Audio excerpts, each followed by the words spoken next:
أعوذ بالله من الشيطان الرجيم. بسم الله الرحمن الرحيم. السلام عليكم ورحمة الله تعالى وبركاته. الفاتحة. أعوذ بالله من الشيطان الرجيم. بسم الله الرحمن الرحيم. الحمد لله رب العالمين الرحمن الرحيم مالك يوم الدين. إياك نعبد وإياك نستعين اهدنا الصراط المستقيم صراط الذين أنعمت عليهم غير المغضوب عليهم ولا الضالين.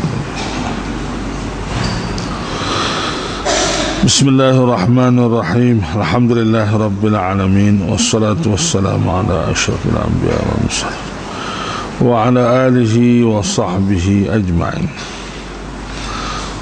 سبحانك لا علم لنا إلا ما علمتنا إنك أنت العليم الحكيم ولا حول ولا قوة إلا بالله العلي العظيم. Saudara-saudara sekalian, pertama kita mengucap syukur kepada Allah Subhanahu wa taala dengan kesyukuran yang tidak terhingga banyaknya di atas segala limpahan nikmat-Nya dan rahmat-Nya kepada kita semua, khususnya nikmat Islam yang kita miliki ini.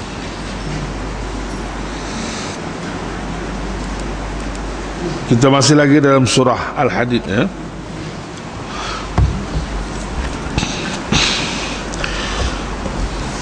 Kita akan baca mulai ayat 25. Ayat 25 daripada surah Al-Hadid.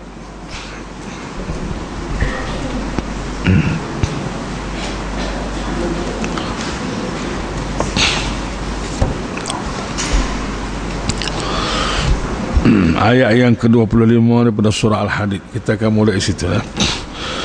A'udzu billahi minasy syaithanir rajim.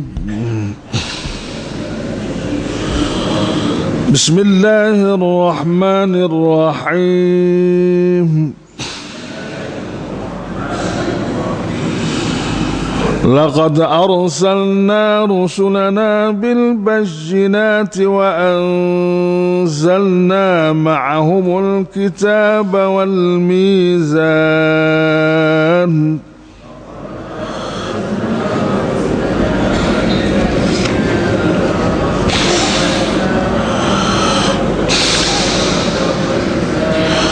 وأنزلنا معهم الكتاب والميزان ليقوم الناس بالقسط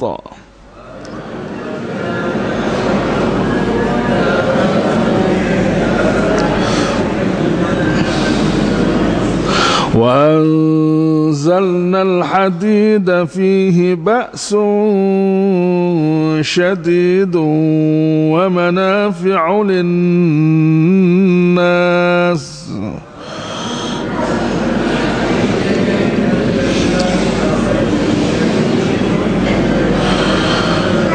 وليعلم الله من ينصره ورسله بالغيب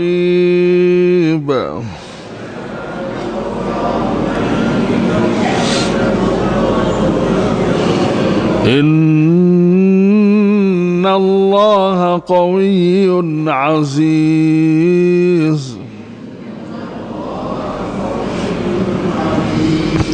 ولقد أرسلنا نوحا وإبراهيم وجعلنا في ذريتهما النبوة والكتاب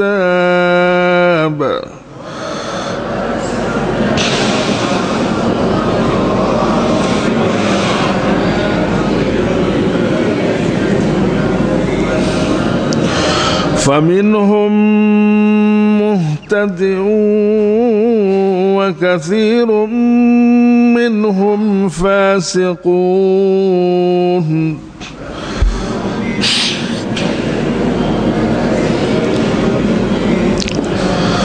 ثم قفينا على آثارهم برسلنا وقفينا بعيسى وقفينا بعيسى ابن مريم وآتيناه الإنجيل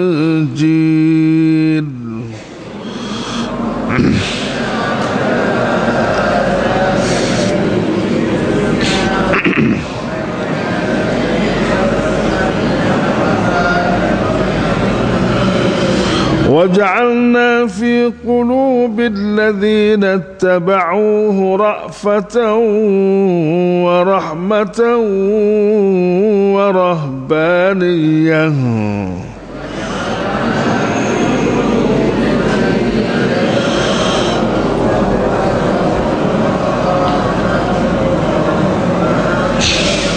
ابتدعوها ما كتبنا عليهم إلا ابتغاء رضوان الله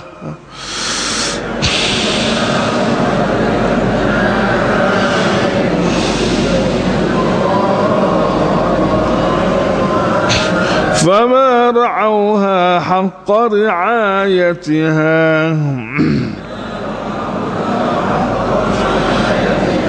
فآتينا الذين آمنوا منهم أجرهم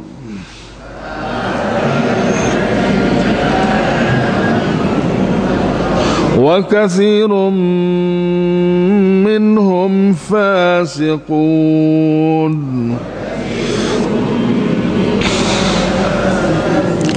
يا أيها الذين آمنوا اتقوا الله وآمنوا برسوله يؤتكم كفلين من رحمته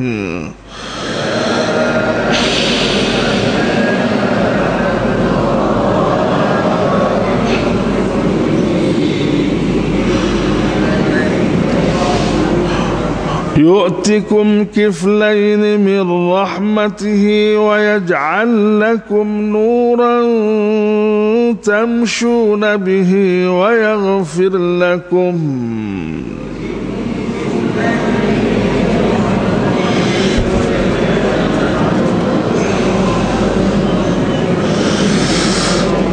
والله غفور رحيم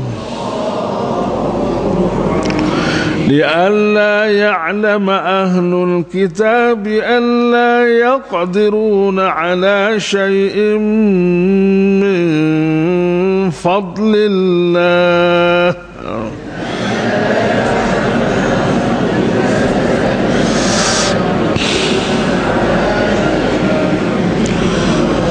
وأن الفضل بيد الله يؤتيه من يشاء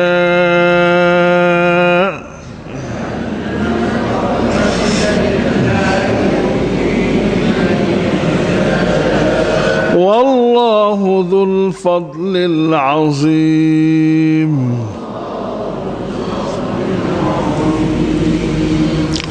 صدق الله العظيم.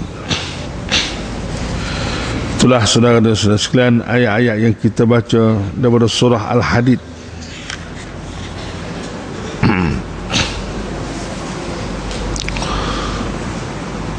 Surah Al-Hadid mana surah yang membicarakan masalah besi.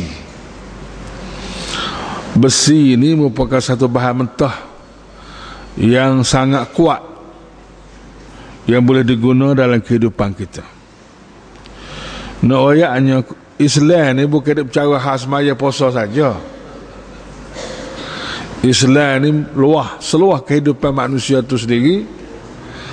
Siapa bak sains dan teknologi,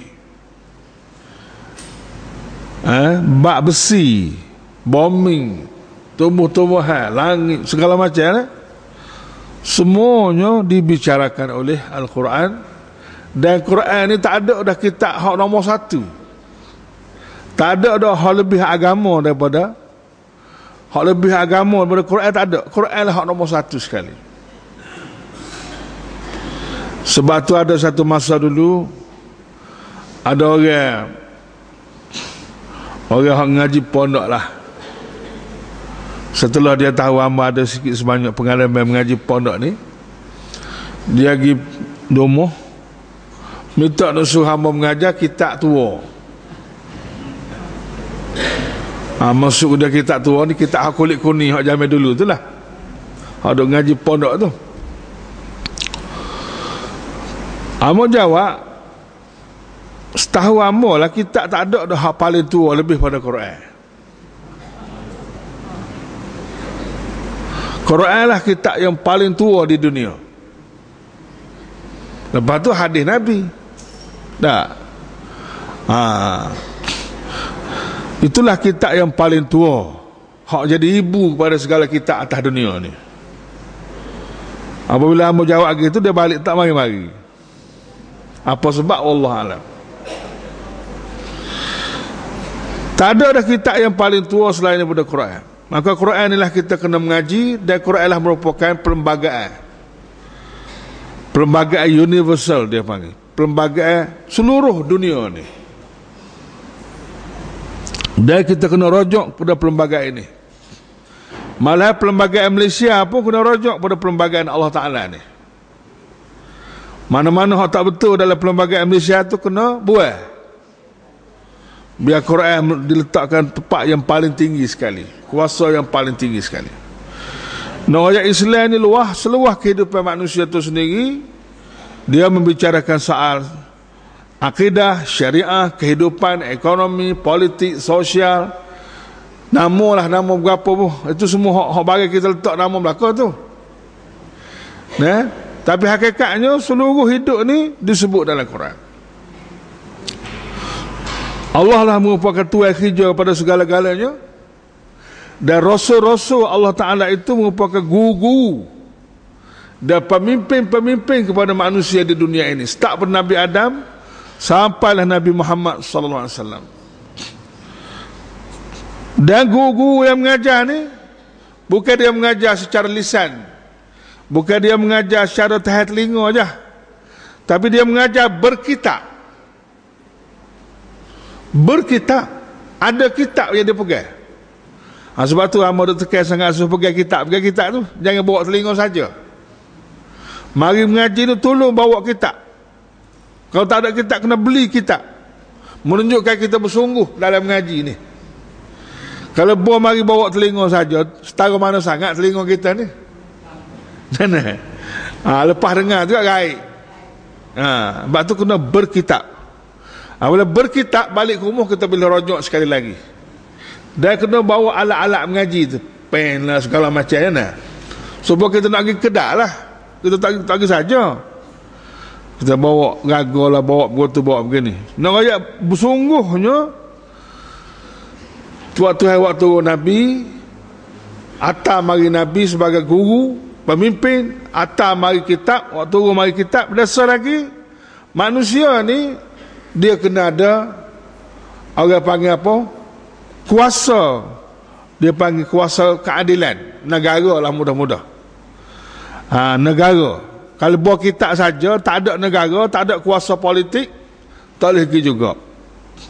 Jadi negara ni dia panggil Al-Mizan.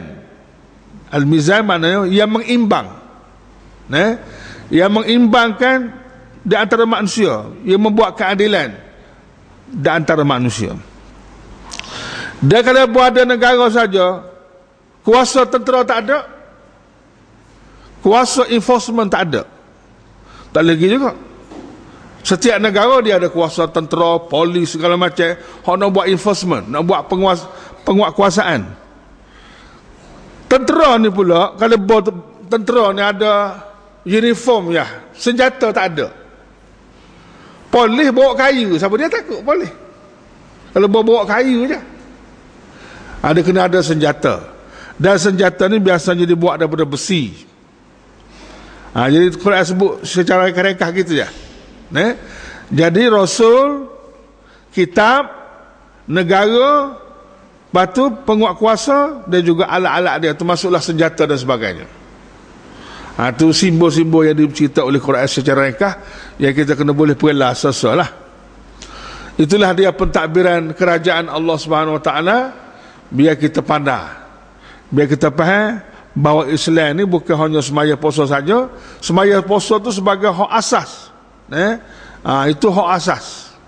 Dan atas asas itulah dibangunnya keluarga Islam, masyarakat, negara, ekonomi, politik di atas semaya puasa itulah. Jadi maknanya kita semaya, kita puasa ni bukan setakat tu je.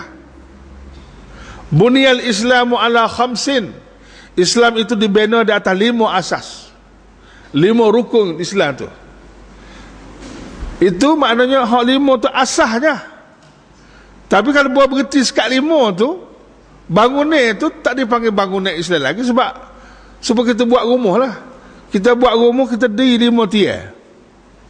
Diri 5 tiang, lepas tu berhenti sekat tu. Kita berisytihar, inilah rumah saya. Betul kau kepala otak lagu tu? Kepala otak betul kalau lagu tu? Kita kata ke mana 5 rumah dia mau 5 tiang cakul saja ni, tak ada atap, tak ada dinding, tak ada pesi hamba gitu. Hamba sekat tu je. Tu mana kepala sengit dah tu. Sengit tu. Sama lah juga orang kata kalau kita dah hanya semaya, puasa, zakat, haji, berhenti sekat tu. Berhenti sekat tu. Berjuang Islam dak, ekonomi dak, politik dak, buat tu dak, buat ni dak. Kita kata aku mana sekat semaya aja, sekat puasa je.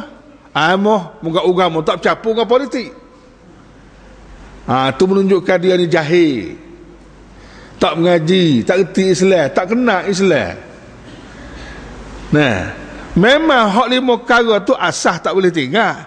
Tapi bangunan yang kita nak bina atas 5 perkara tu banyak lagi.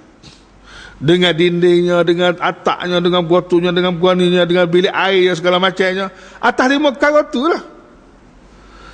Tapi kalau atap dinding tu pula pergi bina atas muka lain, tak lagi juga. Tu kena faham molek Islam hak kita nak guna ni. Biar kita boleh Islam mengikut apa yang dikehendaki oleh Allah. Bukannya Islam mengikut selera kita. Kita terima setengah, ya yu'minuna bi ba'dil kitab wa yakfuruna bi ba'd. Sebagaimana ahli kitab dulu, dia terima sebahagian ayat-ayat Allah dan dia tolak sebahagian yang lain. Itu kafir namanya. Bab semaya puasa dia boleh terima. Bab ekonomi, politik, undang-undang dia tak boleh terima. Itu kafir namanya. Walaupun kita kata dia semaya tu, semaya pun tak jadi apa, punuh.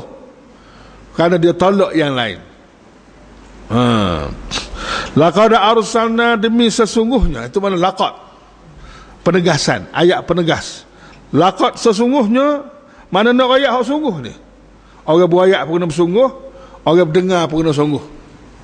Arsalna, kami telah mengutuskan, kami utus, kami hantar mari ke dunia ni rusulana, rasul-rasul kami, utusan-utusan Allah. Ini merupakan utusan rasmi daripada pihak kerajaan dan pihak berkuasa dunia ni. Itulah Allah Subhanahu Wa Taala. Kalau negara-negara ada pihak berkuasa, maka Allah Taala juga ada pihak berkuasa. Dan Allah lah sebenarnya pihak yang paling berkuasa. Kami utus rasul-rasul kami. Rasul-rasul ni pula bukan mari saja bil bayyinat, dengan membawa bukti-bukti dan mukjizat-mukjizat yang jelas nyata, yang mengesahkan bahawa mereka ini adalah utusan Allah, yang mengesahkan mereka ini ialah orang yang ditugaskan oleh Allah. Kalau kita lihat ni kak, petugas-petugas ni dia ada kad dia. Dia ada kad dia. Kalau polis, dia kata ini kad saya, kad polis. Kalau tentera ni dia kad. Kalau SB dia tubik kad dia, kad kuasa dia tu, yang menunjukkan dia ni bagi pihak kerajaan. Rasul-rasul pun begitu juga. Adanya mukjizat, adanya bukti-bukti yang cukup, yang tak boleh kita nak kata tidak. Wa anzalna, dan kami telah menurunkan ma'ahum, bersama-sama mereka, Alkitab, kitab suci. Rasul-rasul ni mari bawa mari dengan kitab. Kitab ni lah orang panggil panduan dan juga undang-undang, peraturan tetap daripada Allah Subhanahu Wa Taala untuk kehidupan manusia. Wal mizan, dan kami juga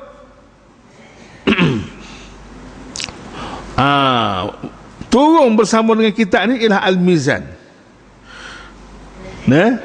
Bersama kitab suci ni kami turunkan juga al-mizan, yakni keterangan yang menjadi neraca keadilan.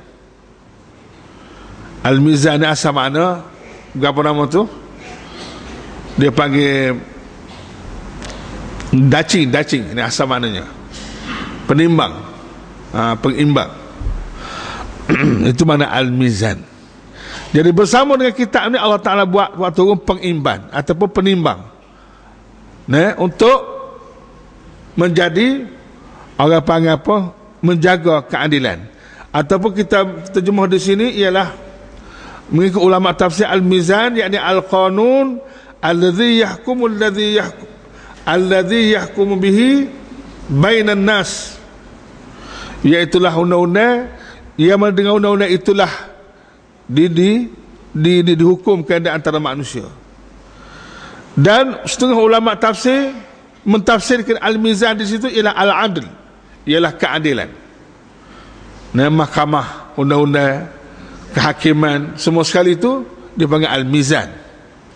Segala masalah yang menjadi pertikaian di antara manusia dibawa kepada mahkamah untuk dibuat pertimbangan, sama ada salah atau betul, sama ada apa ni, pihak yang mana yang berhak. Itu mana al-mizan. Dia tak sebut mahkamah lah, sebab mahkamah tu sebahagian aja.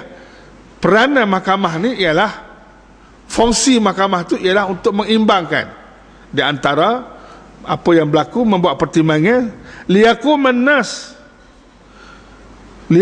supaya manusia dapat menjalankan bil qist. Bil qist maknanya dengan dapat menjalankan keadilan. Bil haq wal adli fi muamalatihim, supaya mereka itu dapat ditimbangkan dengan keadilan, dengan benar dan adil dalam urusan mereka. Itu peranan al-mizan. Mahkamah lah, mahkamah. Peranan al-mizan ni supaya manusia dapat diambil tindakan secara adil apabila berlaku pertikaian di kalangan mereka. Ini satu kuasa lagi. Jadi kita boleh tengok Alkitab ni sebagai dasar perlembagaan, dan Alkitab juga merupakan sultah at-tashri', dia panggil. Sultah at-tashri' maknanya kuasa undang-undang. Kuasa undang-undang. Kitab tu merupakan kuasa undang-undang. Tapi kalau kuasa undang-undang saja ada undang-undang aja, tapi mahkamah tak ada, kehakiman tak ada, tak lagi juga. Sebab undang-undang itu mesti diputuskan melalui mahkamah. Sebab tu Allah Ta'ala mari juga al-mizan. Jadi al-mizan ini peranan dia untuk melakukan keadilan, membuat keputusan yang adil di kalangan manusia. Ini dipanggil sultatul qada. Sultah al-qada, yakni kuasa keadilan. Dia panggil kuasa keadilan. Ini negara lah ni. Ayat ni membicarakan soal kenegaraan. Jadi kita orang ngaji Quran ni kena jadi negarawan. Kita orang ngaji Quran ni kena menjadi negarawan. Orang yang boleh faham isu negara mengikut kacamata Al-Quran. Jadi kalau boleh jadi negarawan mengikut kacamata barat, sesak barat, tak lagi. Orang panggil lah negarawannya, tapi negarawan yang sesak, yang tak ikut Quran, tak lagi. Jadi kita yang ngaji Quran ni kena menjadi negarawan, mana faham masalah negara mengikut kacamata Al-Quran dan kacamata wahyu. Jadi Alkitab sebagai sultah at-tashri', mana kuasa undang-undang. Al-mizan tu kuasa keadilan. Dan wa anzalnal hadid, dan kami juga telah menciptakan besi. Anzalna tu makna kami buat turun. Kami buat turun besi. Nak royaknya besi ni bukan jadi di bombing. Besi ni walaupun ada di bombing, tapi perintah nak buat besi ni daripada Allah Ta'ala. Sebab tu dia kata kami buat turun. Jadi kami buat turun perintah berkenaan dengan besi ni daripada langit. Jadi seolah-olah besi ni dibuat langit juga, serupa dengan Quran lah juganya. Dan sekaligus membayangkan besi ni satu tuai aja, setuai dengan Quran. Nah, besi pun hak Allah Ta'ala, Al-Mizan pun hak Allah, dan Al-Kitab pun hak Allah, An-Nas pun hak Allah Ta'ala belaka. Tak ada hak orang lain.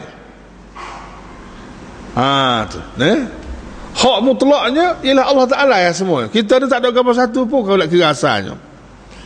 Sebab itulah mau duk tekan sama soal hak ni. Memanglah la ni orang duk kecek bab hak. Hak, tapi hak itu tidak dibicarakan secara tertib. Sepatutnya dalam bab hak ni kita kena letak hak Allah nombor satu. Hak Allah tu nombor satu. Lepas tu lah barulah hak manusia, hak bumi putera, hak rakyat, hak itu, hak ini. Boleh lah.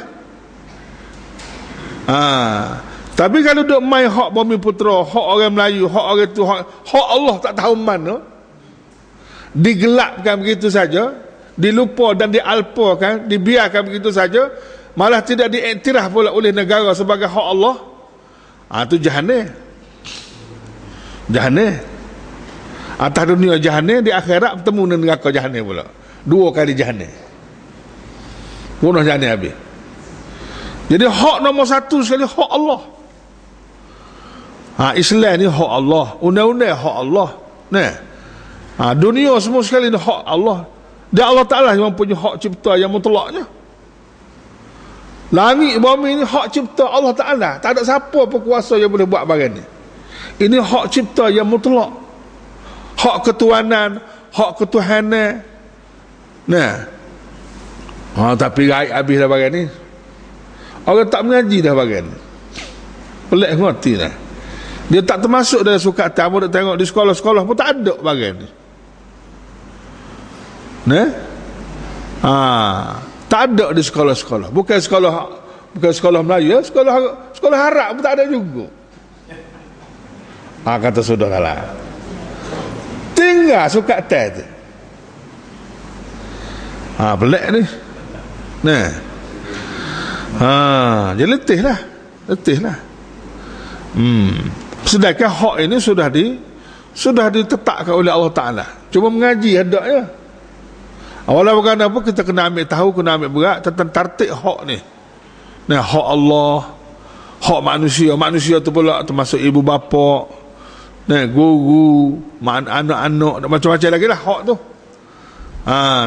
Jadi semua hak-hak ini mesti ditunaikan dan mesti dilaksanakan oleh pihak negara, pihak rakyat, dan semua pihak kena jaga hak tu. Jadi kalau semua pihak jaga hak tu, jadi berjalan dengan adil lah, dengan baik lah. Tapi kalau hak Allah dicabul, hak Allah diceroboh, hak Allah tu dinafikan, tu cari pasal belaka tu.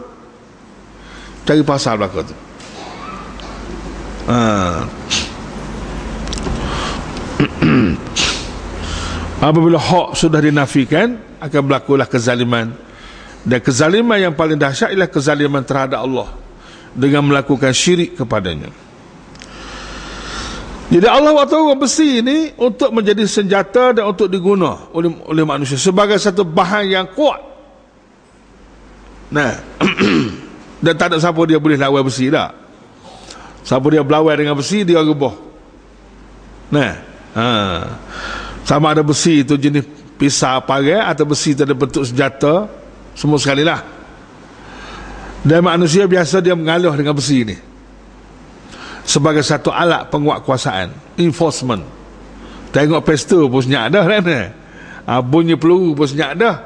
Tu bagai-bagai besi belakang tu. Sebab tu biasanya pihak keselamatan bawa alat-alat senjata ni. Wa anzalnal hadid, dan kami buat turun pula besi ni dengan untuk semua kegunaan. Fihi ba'sun syadid. Besi ni tu riwayat petai lagi dari segi sainsnya. Dari segi sainsnya besi ni ba'sun syadid, mengandungi kekuatan yang handal, kukuh, gagah, kuat, boleh digunakan untuk buat apa macam-macam. Untuk buat senjata, buat kenderaan, buat waktu, buat goni, buat kapal terbang, boleh berlaku. Bahan besi ni, Allah, satu makhluk yang sangat ajaib. Dan besi tu pula macam-macam jenis besi, bukan satu jenis besi. Macam besi orang buat kapal terbang tu. Besi orang buat kapal terbang dia ngeh tu kan. Tapi kukuh lah. Nah, sebab tu dia boleh terbang. Dia ngeh, lepas tu kukuh. Itu mana ba'sun syadid. Nah, ba'sun syadid. Siapa dia yang buat besi ni? Allah Ta'ala. Sebab tu sains dan teknologi yang kita dah ajar ke anak-anak tu, jangan dah ajar supaya orang putih barat tu. Puak-puak sesak duk mengajar sains dan teknologi ni. Puak-puak sesak barat duk mengajar sains teknologi. Dia mengajar sainsnya, dia mengajar teknologi je. Tuai punya sains dan tuai punya teknologi tu dia tak ajar. Iaitulah Allah Subhanahu Wa Taala. Dia tepi terus dah. Seolah-olah dunia ni tak ada tuai. Seolah-olah besi ke sains ke teknologi tak ada tuai. Itu dia panggil pengajian ilmu yang dipisahkan daripada Allah Subhanahu Wa Taala.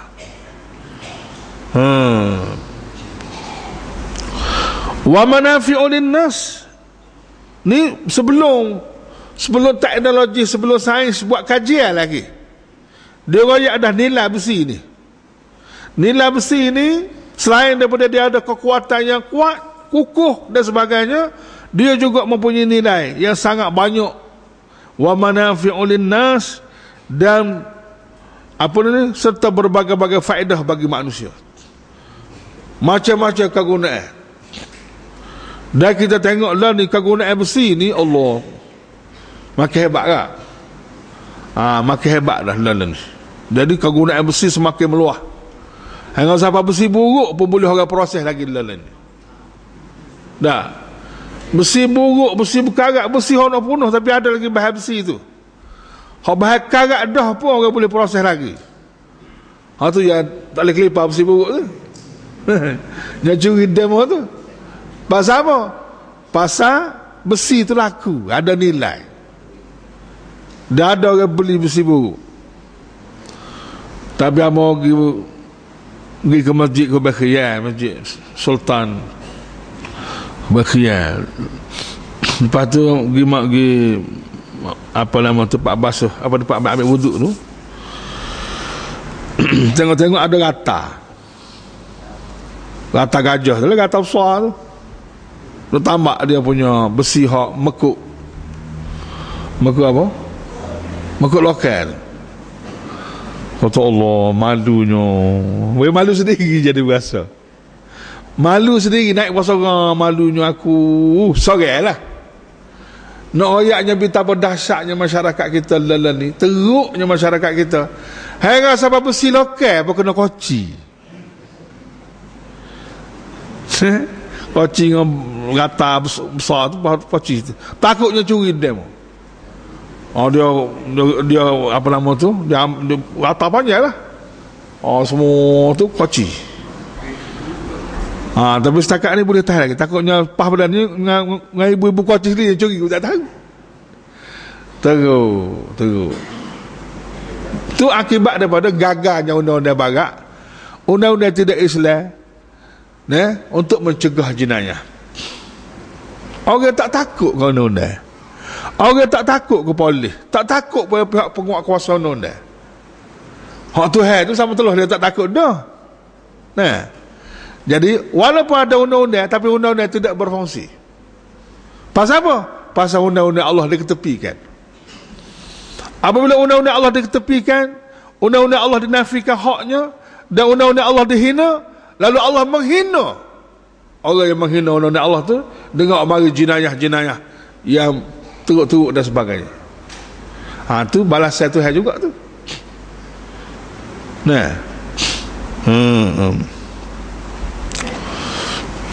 Kalau kita pergi Mekah, tuan-tuan semua, amat duduk Madinah lama dulu. Jadi kami di Madinah ni tiap-tiap bulan dia bayar panggil apa, cash 500 sebulan. Pelajar-pelajar 500 sebulan. Nah, bagi duit poket lah 500 sebulan. Masa tu bulan ni mahal lagi lah. Jadi hak jom panggil berdahari, hak tu kawan, hak jom bayar duit pelajar-pelajar mahasiswa ni, hak mari ke pusat pembayaran tu kan, buh lagu ni pekon nyu buh lagu ni. Allah, duit berguni-guni tu pekon ya. Kata kalau tempat kita tak ada seminggu dekat sana. Bank-bank dia mana ada jaga? Bank-bank di Madinah ke di Saudi tak ada jaga. Kedamah tak ada jaga. Allahu Akbar kak, tinggal situ ya. Tak ada siapa dia yang ganggu. Kalau ada orang ganggu pun orang luar pergi buat kosong-kosong, ada lah kadang-kadang kena igat orang luar. Tapi kalau anak tempatan, orang tak berani. Nak royak undang-undang itu berfungsi dengan pertolongan Allah.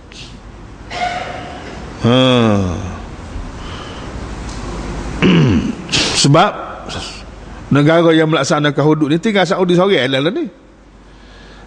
Ia masih lagi mempertahankan hudud yang melaksanakan undang-undang jenayah Islam. Kerana dia menghormati Allah, maka Allah Ta'ala tolong dia dalam bab tu sekurang-kurangnya.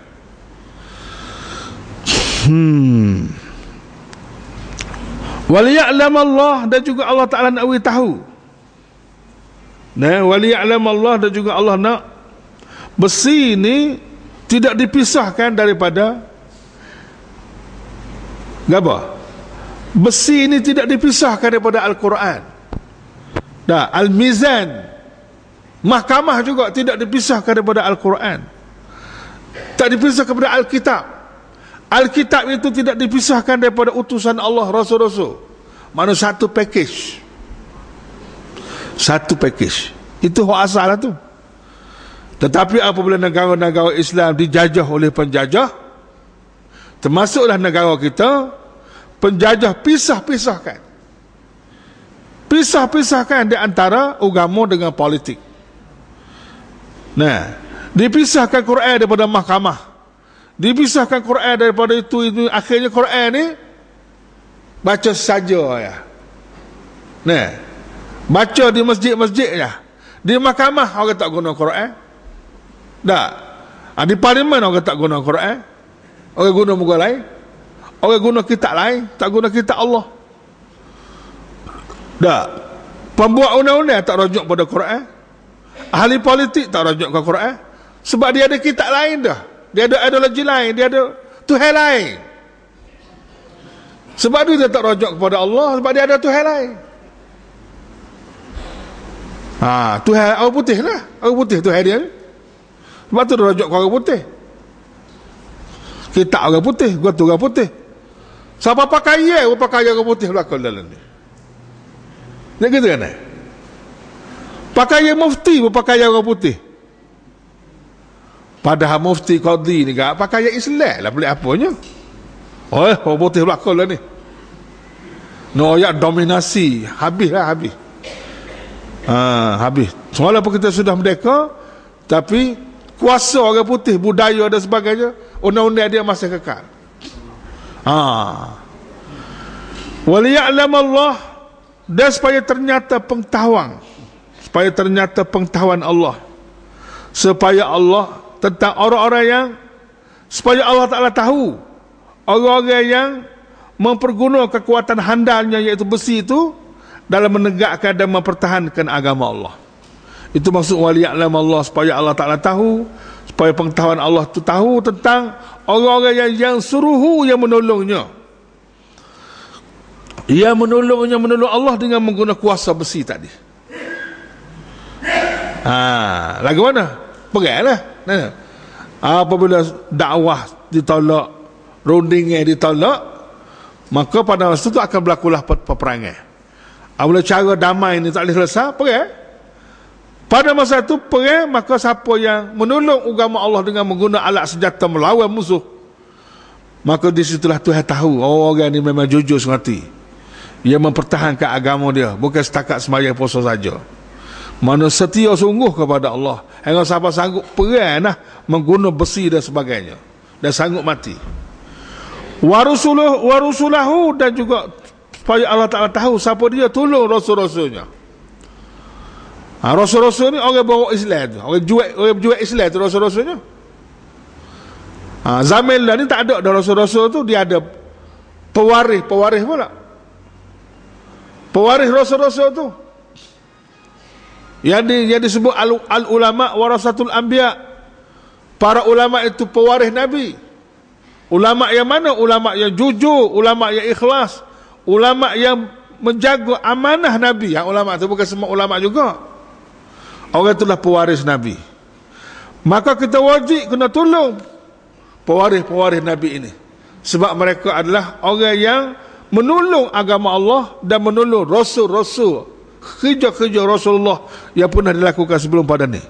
Zaman tak ada rasul, zaman tak ada rasul ni, maka kena rujuk kepada pewaris-pewaris Nabi. Dan kita sendiri pun kena jadi pewaris Nabi dengan mempelajari ilmu-ilmu daripada Nabi ni. Sebab nak jadi waris Nabi ni, kena mengaji dan kena buat kerja hak Nabi buat, baru jadi waris. Kalau buat mengaji saja tak jadi waris lagi, kena buat kerja, kena teruskan perjuangan Nabi itu, baru jadi waris. Supaya Allah Ta'ala tahu orang yang tolong dia dan tolong rasul-rasul dia bil ghaib. Bil ghaib ni dengan cara apa? Dengan cara tidak kelihatan. Berapa nama? Orang tolong Allah, tolong Rasul ni, dia tak akan tolong kalau dia tak percaya. Tak. Orang berjual Islam ni, orang buat kerja Islam ni, tak ada upah pawah berapa satu. Tak. Dia buat kerja tu kerana Allah. Dia Allah ni gaib, tak nampak balasan Allah, janji Allah, dosa pahala ni bagai tak nampak. Tak. Supaya kita puasa ni kalau tidak kerana beriman kepada Allah yang maha gaib itu, kalau kita tidak percaya pada janji-janji Allah yang gaib itu, tak puasa. Berat puasa ni. Tamu-tamu hari-hari pertama juga berjaga air lah. Kalau orang baru-baru nak puasa lah. Sebab tu kita disunatkan puasa di bulan Syaban untuk nak melatih diri supaya tidak terkejut sangat gak mari puasa lalu kan. Kalau puasa sunat ada sikit bulan Syaban tu, gak mari Ramadan ni tidak berat sangatlah. Kalau mari tak aja puasa gak mari Ramadan dengan berjagai. Sampai ke buka puasa kena berjagai. Tapi apa yang dia sanggup sampai begitu mau? Dia sanggup puasa, dia tak sanggup buka puasa kerana dia beriman dengan gaib, iaitu hak paling gaib sekali Allah Ta'ala. Allah yang paling gaib yang suruh puasa ni. Lepas tu janji-janji Allah, pahala lah, syurga lah, segala macam kan. Pasal beriman itulah maka dia sanggup tolong Rasul, sanggup tolong Islam, tolong Allah. Bagai itu tak nampak, tapi keyakinan secara gaib tu. Supaya orang tolong Nabi, puak-puak Ansar, puak-puak Madinah. Sebelum Rasulullah berhijrah ke Madinah, Rasulullah buat pertemuan di Mina dengan puak-puak Ansar daripada Madinah dalam gelap, dalam satu suasana yang sangat berbahaya. Kalau kerajaan Mekah tahu bagai itu, habis dibunuh. Tapi oleh kerana perjanjian itu dibuat secara sulit dan secara strategik, tak ada siapa dia tahu. Dalam perjanjian itu, pihak Ansar Madinah buat perjanjian, bertulis sanggup menolong Allah dan Rasul, sanggup tolong Islam, sanggup tolong Rasulullah, sanggup tolong orang berjuang Islam yang berhijrah ke Madinah, apa saja, dengan nyawa, dengan harta benda, segala-galanya dia sanggup, asalkan Rasulullah sanggup berhijrah ke Madinah.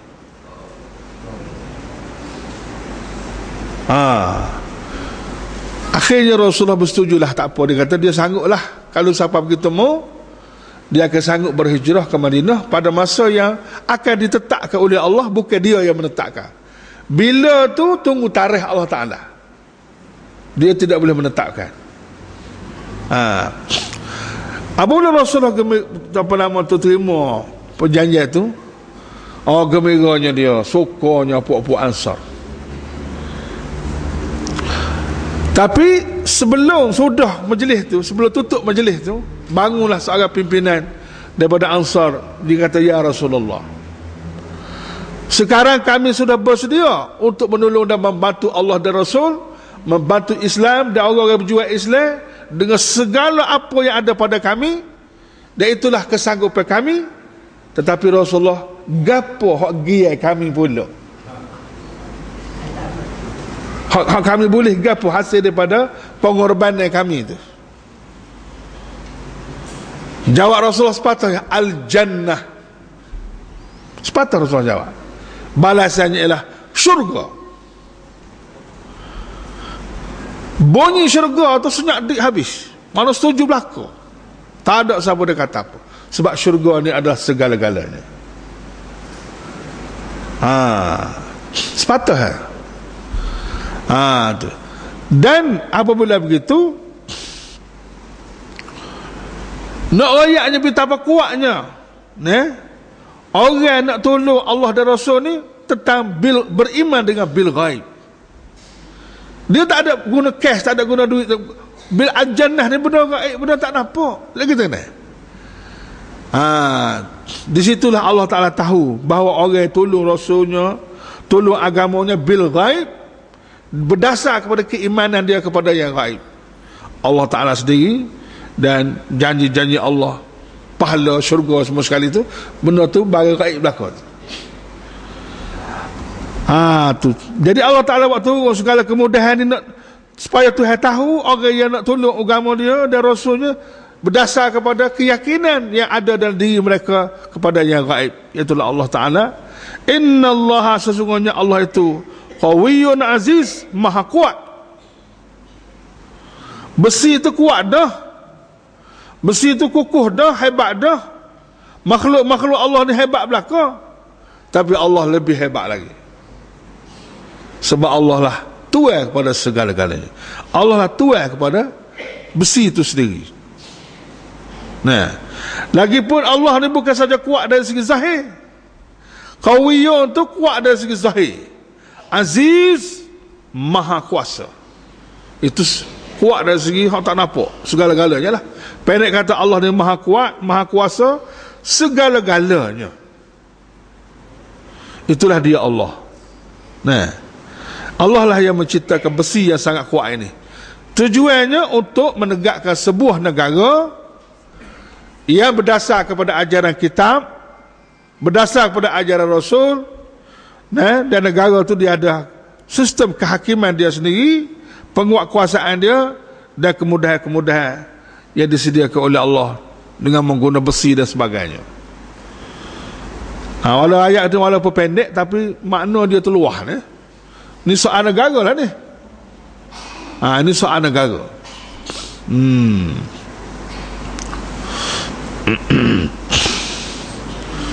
Allah.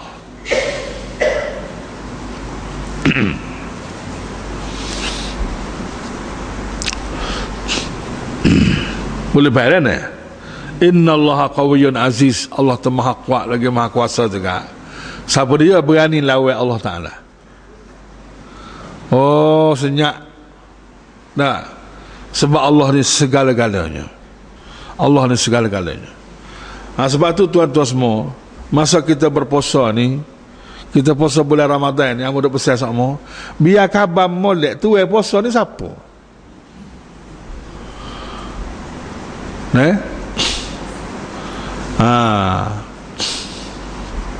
Dalam ada satu kitab yang baca kemarin, dia kata apa nama ni, kun rabbaniyah, jadilah kamu ni rabbaniyat, maknanya orang yang menghayati ketuhanan Allah Ta'ala tu. Wala takun ramadaniyat. Wala takun ramadaniyat. Janganlah pula kamu ni jadi orang yang hanya berdasar ke bulan Ramadan aja. Apa makna tu? Maksudnya, jangan kita buat kerja sesuatu ni berdasar ke bulan Ramadan. Lepas bulan Ramadan habis,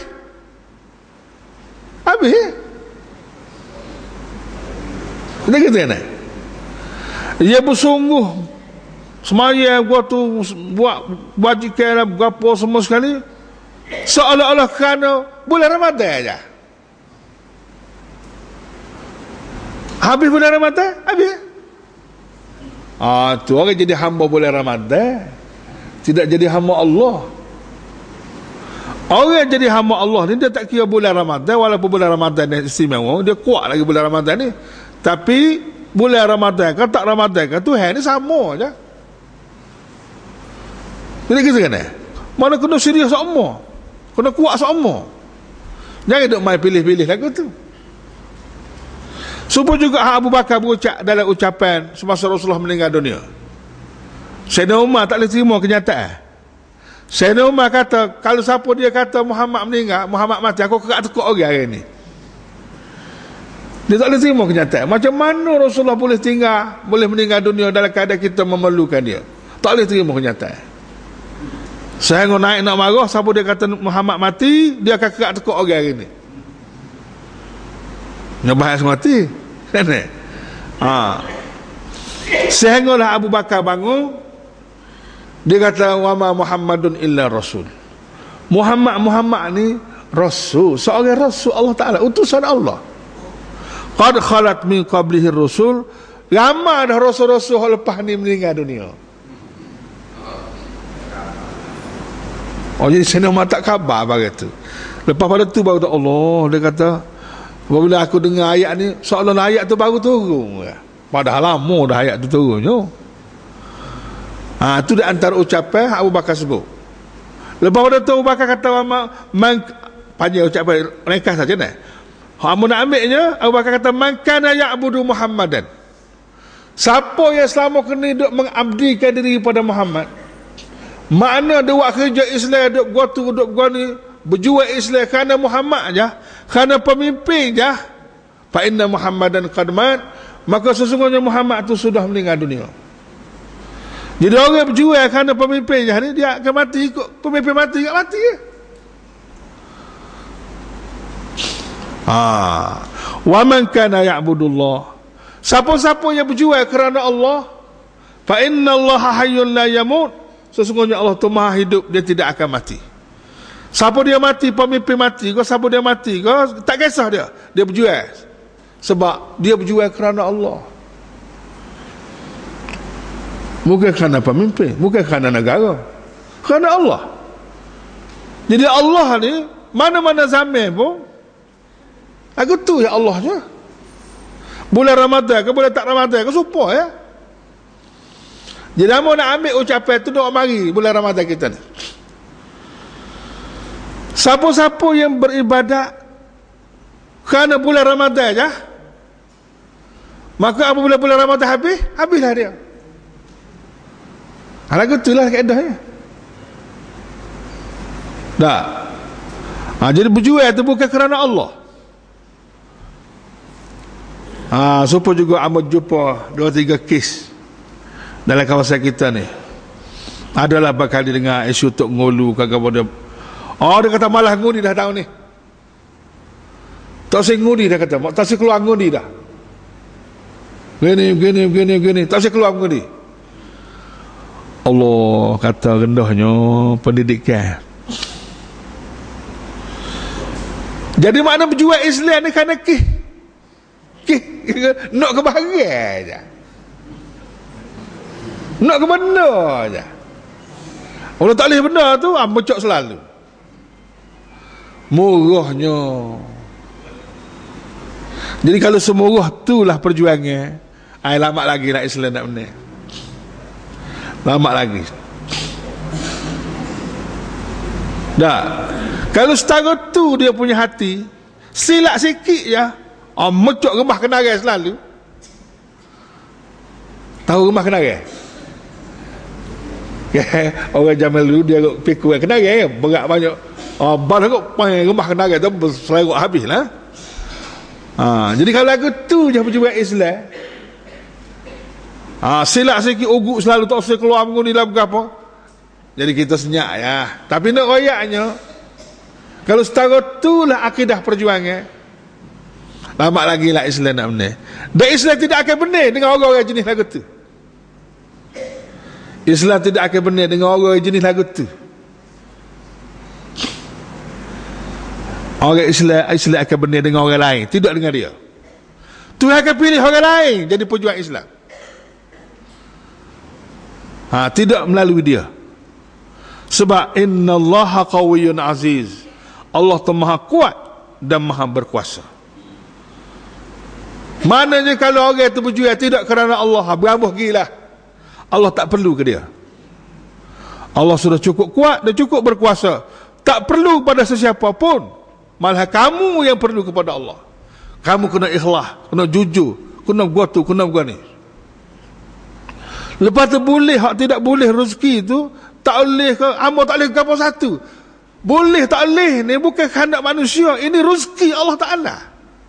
Kena duduk situ. Nah, banyak orang berjuang Islam hak boleh pada, hak tak boleh pada. Itu berdasar pada rezeki masing-masing lah. Apa dah tengoklah kat orang je. Tak. Janganlah memusnahkan perjuangan kita kerana tak boleh ke bawah satu. Perjuangan Islam ulama tak boleh ke bawah satu. Nak apa sebenarnya? Ya kamu nak berjuang Islam nak ke apa? Kalau kamu nak ke dunia, tak boleh dunia, habislah. Tapi kalau kamu berjuang nak pada Allah dan apa yang ada pada Allah, maka Allah sudah menjanji. Yakinlah dengan janji Allah. Sebab Allah maha kuasa dan maha segala-galanya. Itulah dia Allah. Kita yang perlu kepada Allah, Allah tak perlu kita. Walaqad arsalna, dalam bab perjuangan Islam ni bukan benda baru. Islam ni dia untuk orang. Hak jo bawa apa orang, hak jo terima apa orang. Hak jo kata apa orang, hak kena kata apa orang. Sebab Islam ni untuk orang. Jangan pula dia kata royak Islam, dia kata kat orang aja. Sudah kerja lah, nak kata ke siapa? Dia kalau hak tak betul, kena royak bagai tak betul lah. Kena royak, tak betul lah kata tu. Tak. Bagai masa kita ni tuan-tuan semua, Nabi Zakaria dia tegur pemerintah pada masa tu. Pemerintah pada masa tu, kerajaan masa tu, raja masa tu nak menikah dengan anak saudara. Mana boleh menikah dengan anak saudara? Tak boleh. Nabi Zakaria tegur, tak boleh menikah anak saudara ni. Akhir Nabi Zakaria dibunuh oleh pembunuh khusus yang diupah dan kepalanya dibawa ke raja. Nabi Zakaria dibunuh kerana tegur raja pada masa itu. Palanya ambil buh atas dulu orang raja. Ni orang hak lawan kerajaan. Sampai begitu mu kita jauh jelak lagi lah. Jadi orang je bawa Islam ni orang, hak je terima apa orang, hak je buat kerja apa orang. Barulah Tuhan beri pahala kan. Walau ni barang lama, kita kena ingat sejarah ni, jangan nyanyuk sejarah ni. Sejarah ni jangan nyanyuk. Kita baca sejarah perjuangan Islam ni. Walaqad arsalna, dan demi sesungguhnya kami telah mengutuskan Nabi Nuh. Nabi Nuh orang hebat. 950 tahun dia berjuang. Full time. 950 tahun. Umur dia 1000 lebih. Dan Nabi Nuh ni dia puasa tiap-tiap hari. Dia puasa tiap-tiap hari kecuali hari-hari haram puasa. Hari-hari haji, dia puasa. Hari-hari haram puasa tu dia tak puasa. Tapi kalau hari-hari tidak puasa, dia puasa seumur. Rupa-rupanya puasa ni ada hubungan yang kuat dengan perjuangan Islam. Dia tidak berhenti sekat puasa tu je. Puasa ni untuk memperkuatkan roh untuk berjuang Islam. Sebab manusia ni ada roh, ada jasad kan. Kuatnya manusia ni, kuat jasad manusia ni kerana kuat roh. Kalau roh terlemuh, body pun lemah selalu. Jadi nak kuat roh ni, antaranya puasa. Puasa ni memang boleh menguatkan roh dan menguatkan perjuangan. Orang yang paling kuat puasa Nabi Nuh. Dan kami utuskan Nabi Nuh. Nah, Nabi Nuh ni digelar sebagai Syekhul Anbiya, digelar dia. Syekh para Nabi. Syekhul Anbiya, Syekh. Pak kita Syekh Haji dah. Pak kita Syekh Haji. Jumpa haji tu, jumpa orang tu. Ni Syekhul Anbiya, Syekh para Nabi-Nabi. Wa Ibrahim, dan kami juga utuh Nabi Ibrahim. Ini Abul Anbiya, bapa pada semua Nabi-Nabi. Wa ja'alna, dan kami jadikan fi zurriyatihima, kami jadikan pada keturunan kedua-duanya, keturunan Nuh dan keturunan Nabi Ibrahim. Dan Nabi Nuh juga digelar sebagai bapa manusia kedua kan. Daripada keturunan dua orang inilah kami jadikan an-nubuwah, orang-orang yang berpangkat Nabi. Nabi-Nabi lepas pada tu daripada keturunan Nabi Nuh dan Nabi Ibrahim. Wal kitab, dan juga menerima orang-orang yang berpangkat Nabi dan menerima kitab-kitab agama daripada keturunan demo ni lah. Kita kena sejarah, tahu sejarah. Boleh kita ni pun keturunan Nabi Nuh juga, Nabi Ibrahim juga kan. Tapi kok mana sejarah tu tak tahulah. Tapi orang-orang yang menjadi keturunan Nabi Nuh ni dan juga Nabi Ibrahim ni, paminhum muhtad. Sebahagian daripada mereka itu muhtad, orang yang berpulih hidayah petunjuk. Orang yang mendapat hidayah Allah Ta'ala ni, siapalah dia mati hidup dengan hidayah, hidup dengan pimpinan Allah. Dia tidak hidup dengan pimpinan nafsu dan syaitan dah. Ini Alhamdulillah. Inilah yang kita minta ada semaya, ihdinas siratal mustaqim. Ya Allah, tunjukkanlah kami jalan yang betul kan, supaya kita ni hidup dengan hidayah Allah Ta'ala. Tapi dalam pun begitu, wa katsirum minhum, daya banyak di kalangan mereka itu fasikun, jadi kaki pasik amat. Keturunan Nabi dah, keturunan Nabi Ibrahim, Nabi Nuh dah, tapi hak yang muhtadun, yang dapat hidayah Allah Ta'ala nya tak ramai. Hak ramainya, hak majoritinya fasikun, hak rusak-rusak, hak punuh-punuh. Allah, ramai hak punuh tuan-tuan semua. Sebab itulah pilihan raya payah nak menang ni. Nah, sebab pilihan raya dia berdasar kepada ramai. Undi tak? Jadi kalau hak undi tu hak pasik kan, kalau pengundi tu pasik, dia tak akan pilih pemimpin yang baik. Dia cari hak pasik jugalah. Hak supaya dia tu, hak setara dia tu lah. Sebab orang pasik ni dia tak akan minat pada orang tidak pasik. Dia akan minat pada jadi gay pasik juga. Oh, payah nak menang. Kalau Nabi Nuh ni masuk calon untuk Gaza, hilang pozek dia rasa. Kalau zaman tu ikut kaedah lah ni lah, hilang pozek. Nak rayaknya. Oleh kerana tu, kebenaran ini dia tidak ikut orang. Nah, kebenaran tetap benar walaupun orang tak sokong. Dia kalau berdasar kepada sokongan orang ramai pasik semua. Pasik semua ramai. Oh, benih hak pasik lah. Daripada dulu lagi. Kau nak ikut pilihan raya tak? Sebab tu dalam Islam tidak semua pilihan raya belaka. Nah, kalau benar tu sudah diberi ketetapan oleh Allah, buat pilihan apa lagi nya? Tak ada pilihan dah kita nya. Benda tu sudah muktamad daripada Allah. Itulah. Wa thumma qaffayna, kemudian kami iringi pula. Kami iringi dan kami ikuti ala asarihim. Asarihim ini sesudah mereka. Lepas pada tu. Asarihim lepas pada tu, bi Isa bin Maryam. Rasul-rasul bersilih ganti. Nah, kami iringi mereka birusulina dengan rasul-rasul kami. Lepas Nabi Nuh, Nabi Ibrahim itu ramai rasul. Rasul-rasul ni 313 orang semua. Nabi 124,000 orang. Ramai. Nabi 124,000, rasul-rasul ni 313. Start pada Nabi Adam sampai Nabi Nuh sampailah Nabi hak bosu sekali. Nabi hak bosu sekali siapa dia? Nabi Muhammad sallallahu alaihi wasallam. Tu Nabi hak bosu. Wa qaffayna bi Isa bin Maryam, dan kami iringi lagi dengan Nabi Isa. Ini hak sebelum Nabi Muhammad, sebelum hak bosu. Orang panggil hak bosu sebelum lah. Isa ni pelik sikit. Orang lain Nabi Muhammad bin Abdullah kan, bin ayah. Isa ni pelik sikit. Isa bin Maryam, Isa anak Maryam, bin Mu. Moga dia tak ada ayah.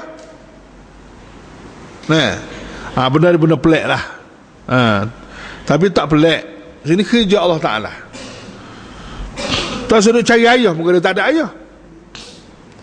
Boleh ke puak-puak sesak ni, dia tak boleh terima manusia ni tak ada ayah. Dia tak boleh terima Nabi Isa ni tak ada ayah. Dan manusia ni kalau dia beranak, mesti ada siapa ayah dia. Cari, tak temu ayah. Dia kata ayah dia Allah Ta'ala sendiri ayah dia. Oh, modahnya.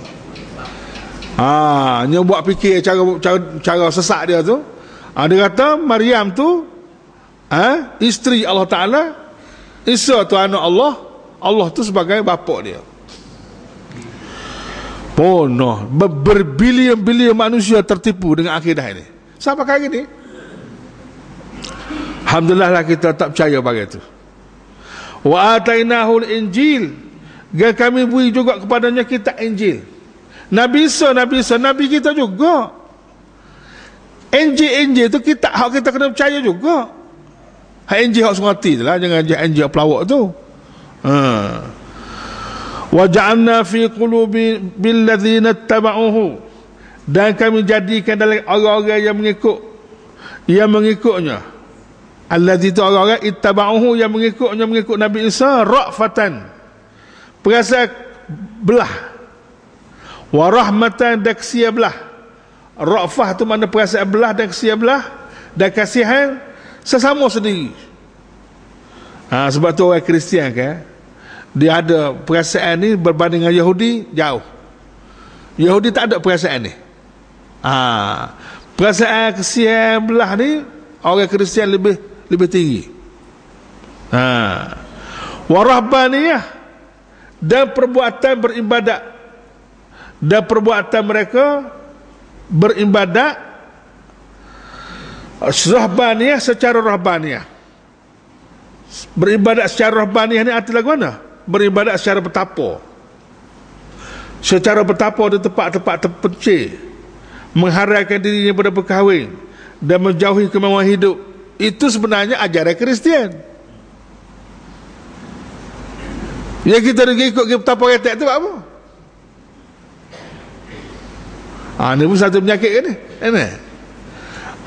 Semaya jemaah tak tahu mana, berkahwin pun tak, berumah tangga pun tak, hidup pun payah nak makan, tak si kerja, nak duduk bertapa ya. Itu tak betul. Walaupun Nabi kita peringkat awal ada juga pergi ke bukit apa tu, bukit Gua Hira kan, tapi sebentar ya. Lepas pada tu dia berada di tengah-tengah masyarakat.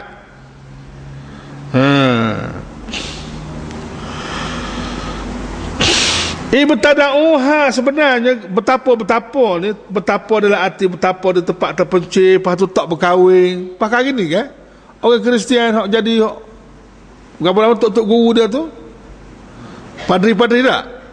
Padri-padri tak berkahwin lah. Tapi berlaku pula homoseks sama-sama. Punah mati, lewat dan sebagainya. Sebenarnya rahbaniyah ni, betapa tak kahwin tak berapa ni, ibtada'uha Mereka lah yang mengadakan rekaannya. Sebenarnya terbagai-terbagai dia reka ya, bukan agama Allah. Puak-puak dia buat bid'ah. Ni bahaya bid'ah ni. Ini ajaran bid'ah, bukan ajaran asal Nabi Isa. Walaupun Nabi Isa tu tak ada kahwin, betul lah Nabi Isa tak ada kahwin kerana dia ni diburu oleh Yahudi. Yahudi nak bunuh dia, Tuhan angkat naik ke langit. Tak ada nak kahwin, tak ada nak berumah tangga, tak ada buat masyarakat, nak buat negara, tak ada. Tuhan angkat naik ke langit dengan hikmat-hikmat ada juga takdir Allah Ta'ala. Tapi itu bukan makna contoh bahawa ajaran Nabi Isa tu tak lebih ni. Tak boleh beranak, tak boleh berumah tangga. Bukan gitu. Tapi dia buat bid'ah. Ibtada'uha, dia duduk reka-reka. Bagi itu seolah-olah agama dah. Hai, sedap kata kau orang buat bid'ah. Buat-buat kita ahli Quran tak buat bid'ah kau? Kalau kita tengok orang kita berbanyak juga buat bid'ah. Bagi itu bukan kerja agama. Kita duduk reka-reka. Orang Melayu duduk reka. Kalau tuan-tuan nak tahu bid'ah yang direka ni banyak mana, ada satu kitab keluar sekarang ni, Ensiklopedia Bid'ah. Ada kitab sudah diterjemah, sudah ada dalam bahasa Melayu. Ensiklopedia Bid'ah. Ini amalan-amalan bid'ah, kerja-kerja bid'ah yang memang bukan kerja agama, bukan digezet sebagai ajaran agama. Duk reka lah. Orang reka-reka. Boleh tengok dalam kitab tu, Ensiklopedia Bid'ah. Tapi kitab-kitab ni ada ke rumah ni? Di rumah tu sendiri tempat nak letak kitab ada ke? Kau Pak Tok TV ada. Pak Tok TV, Pak Tok Surat Khabar, hak dia kitab kena ada kata lah. Di rumah tu ada tempat Pak Tok pinggir gelah. Masuk naik atas rumah tu nampak pinggir dengan gelah dalam lemari. Kitab tak ada. Ada pun satu hal juga tu. Noyak dia ni kuat makan kan. Maka kata benar alaihim, kami tak pewajib pun pada mereka. Kami tak pewajib pun kena bertapa dalam gua, duk tinggal rumah tangga. Nah, hidup dengan keadaan susah. Dah. Apa nama tu, tak berini, tak banyak. Bukan ajaran kami tu. Kami tak pewajib pun. Asahlah bid'ah bagi itu. Nah. Illa btigha'a mardatillah. Dalam pada itu mereka kerana mereka buat reka benda-benda tu kerana mencari keredaan Allah. Kononnya. Duk reka, duk bertapa, tak asyik kahwin, nak penuh ibadat sepenuh masa tu kerana nak cari keredaan Allah. Tapi akhirnya fama ra'auha. Dalam pada tu pula mereka tidak menjaga dan tidak memeliharanya. Haqqa ri'ayatiha, menurut yang sewajibnya. Tak jaga molek pula hak bid'ah dia buat tu. Bid'ah dia nak buat untuk nak cari keredaan Allah. Akhirnya dia tak jaga pun. Punuh juga akhirnya. Dah lah bagi tu bagi punuh dah. Dia tak jaga pula. Kalau dia nak reka, dia jaga molek, boleh kira juga tak? Tapi dalam Islam kita tak boleh langsung. Ada satu kali orang jumpa dengan isteri Nabi. Dia tanya Nabi duduk di rumah lagu mana. Isteri Nabi wajaklah Rasulullah duduk di rumah ni.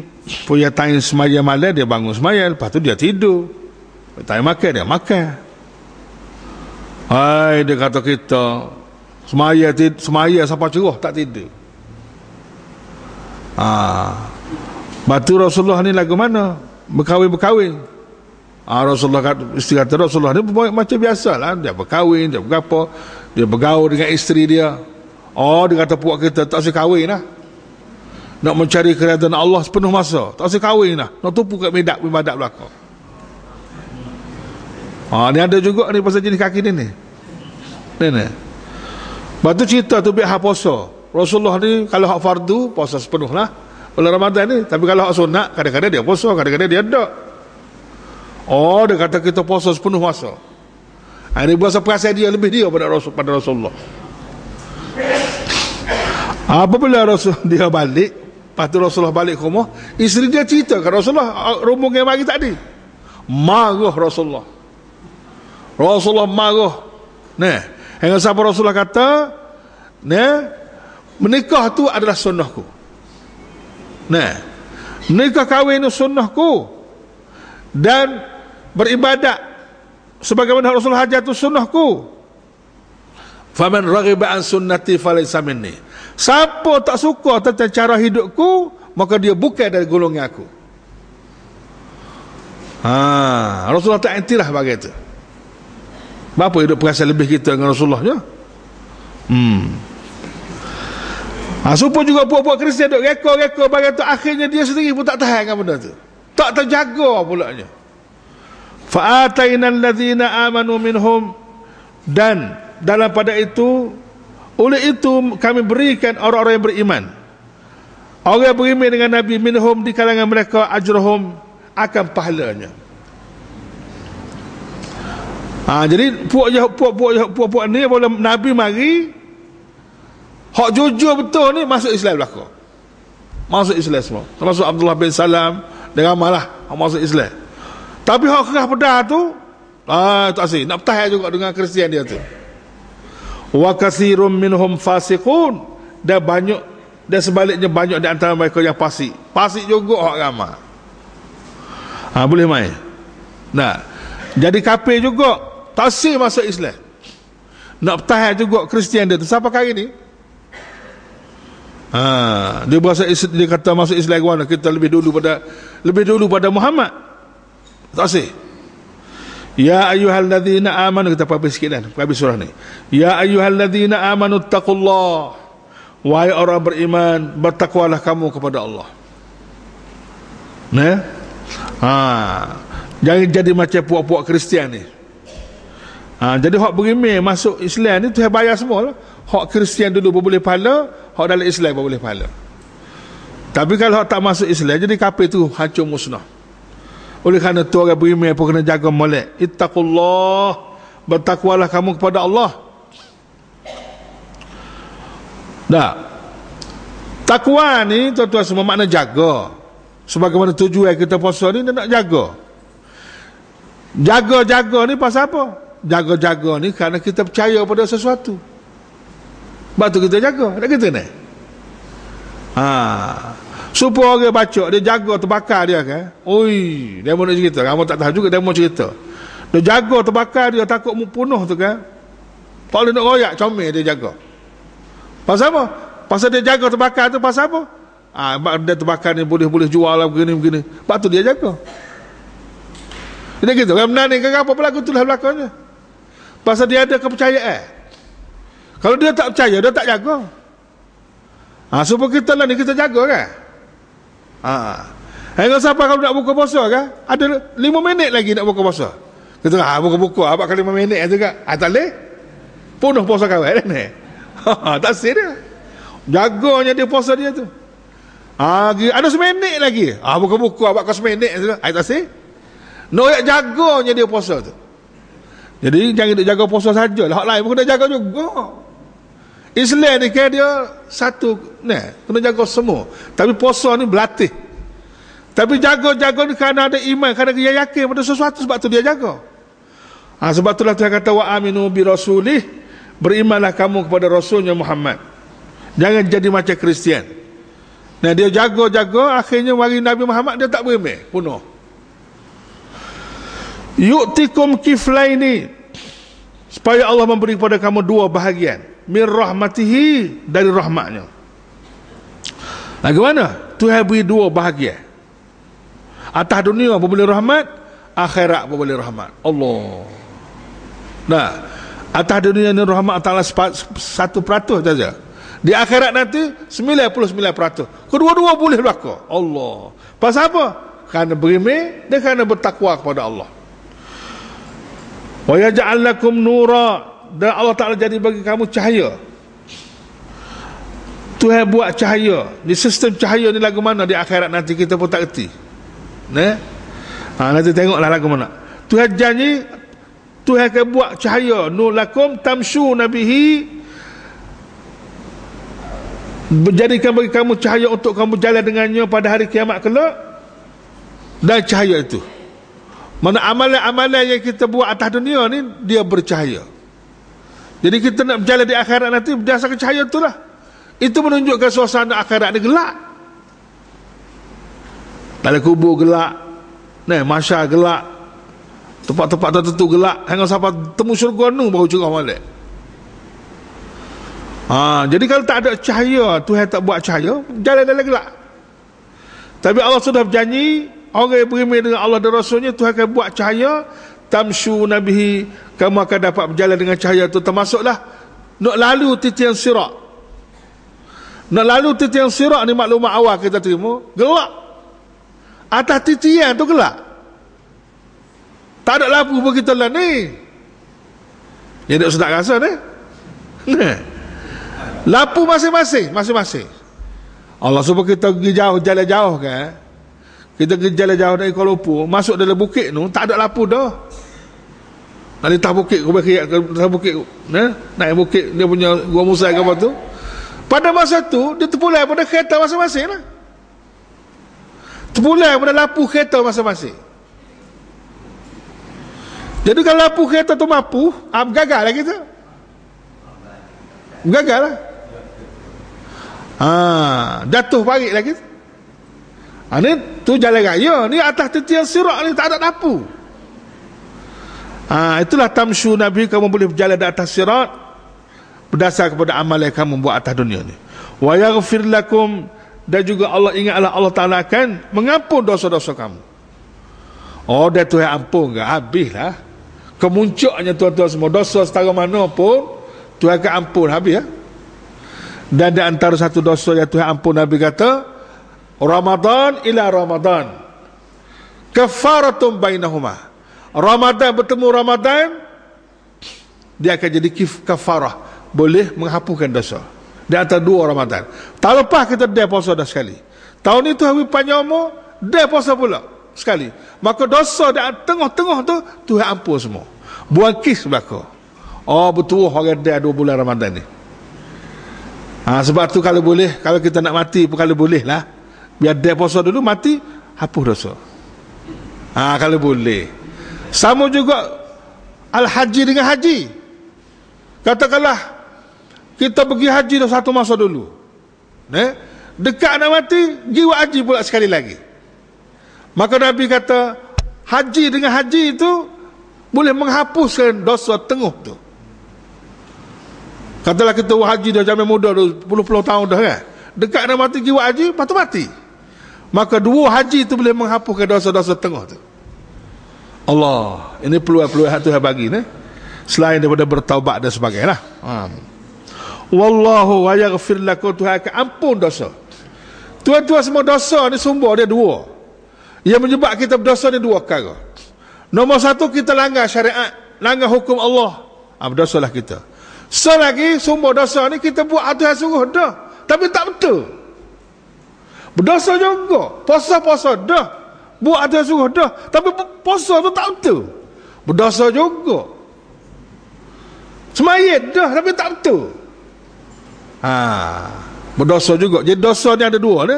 Dosa hak kita buat benda larang, dan dosa hak kita buat benda hak Tuhan suruh dah, tapi tak betul. Ni kita kena minta maaf banyak ni. Paling kurang 100 kali sehari, ataupun 70 kali.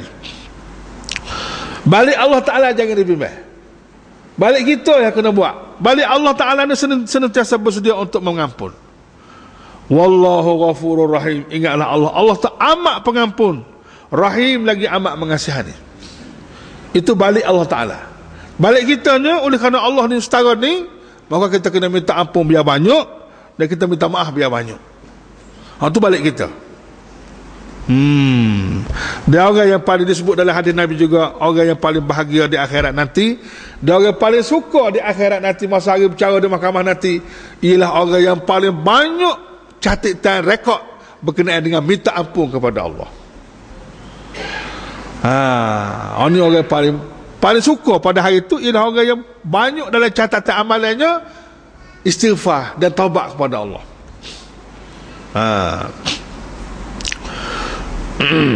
Li'alla ya'lama ahlul kitab, ditetapkan pemberian yang demikian kepada kamu, pemberian keampunan, pemberian cahaya, pemberian itu semua sekali itu berlipat kali ganda. Li'alla ya'lama ahlul kitab, supaya golongan ahli kitab yang menentang Islam itu mengetahui bahawa sesungguhnya mereka tidak mempunyai sebarang kuasa. alla yaqdiruna ala syai', supaya puak-puak ahli kitab, tak kira lah ahli kitab tu ahli Quran ke ahli siapa ke, dulu sekarang semua sekali ni hak menentang Islam tu. Sebab menentang Islam ni ada dua, ada hak ahli kitab dan juga ada hak jahil. Hak jahil tu padahlah dia menentang, bukan dia jahil. Tapi hak ahli kitab, hak reti kitab dia menentang juga. Supaya puak Kristian, Yahudi, orang alim, orang tahu kitab, tapi dia lawan juga. Nak orang tu. Tapi dia kena ingat, alla yaqdiruna ala syai'in min fadlillah, bahawa mereka tidak mempunyai sebarang kuasa untuk mendapat atau menyekat sesuatu limpah kurnia daripada Allah. Dia tak ada kuasa apa-apa, tak boleh sekat, tak boleh bui. Nah, wa annal fadla biyadillah, sesungguhnya limpah kurnia Allah terletak biyadillah, di kuasa Allah. Allah Ta'ala nak pakat ke Nabi Muhammad. Walaupun bagian ni Yahudi tak suka, Kristian tak suka, dia tak boleh nak sekat. Tuhan akan beri juga Nabi Muhammad ni pangkat Nabi. Orang Islam pun begitu. Yahudi, Kristian walaupun tak suka orang Islam, dia tak boleh sekat. Dah.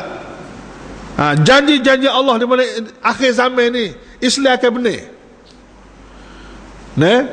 Islam akan benar. Dan di antara maklumat awal kita terima, Nabi kata Islam tidak akan benar sehingga semaya subuhnya supur dengan semaya Jumaat.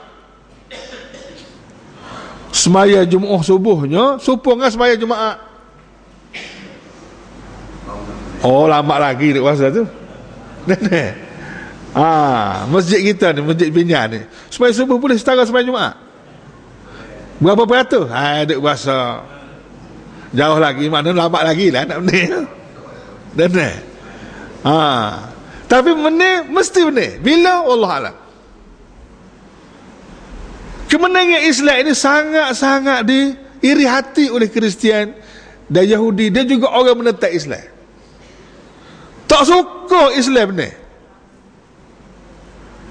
Hanya siapa amor cerita kemenangan Islam di Mesir je, ramai orang tak suka.